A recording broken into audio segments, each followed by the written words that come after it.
In fact বরবাদ অনেক বড় আঙ্গিকে হচ্ছে, অনেক বিগ বাজেট একটা ফিল্ম।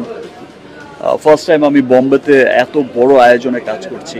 আমার একটা জিনিস খুব ভালো লাগছে যে ডে বাই ডে আমাদের বাংলা সিনেমা কমার্শিয়াল ফিল্ম যে এত এগোচ্ছে সামনে, এত ডেভেলপ করছে এবং গ্লোবাল রিচটা এত বেড়েছে আমাদের, এটা আমার খুব আনন্দের একটা ব্যাপার আমার কাছে। দেখো আমরা লাস্ট আমার রিলিজ হয়েছে তুফান।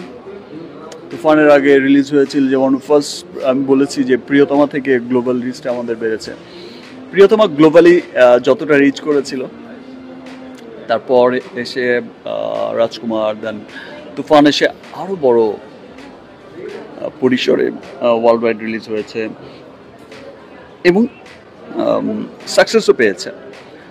ইনফ্যাক্ট এখন এতদিন পরে এসে উর্দু ডাব করে কিন্তু পাকিস্তানের ছবিটা চলছে। ইনফ্যাক্ট সেটা 143 মেবি 143 স্ক্রিনে চলছে উর্দু ডাবে। তো এটা অত্যন্ত আনন্দের একটা বিষয় সিনেমা রিলিজের এতদিন পরে এসে।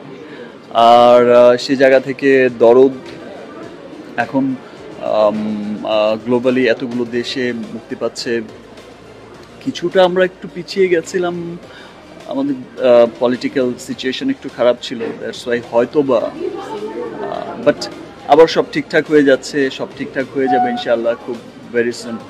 এবং আবার কাজকর্ম শুরু হয়েছে, আবার দেশ বিদেশের সিনেমা শ্যুট হচ্ছে, রিলিজ হচ্ছে।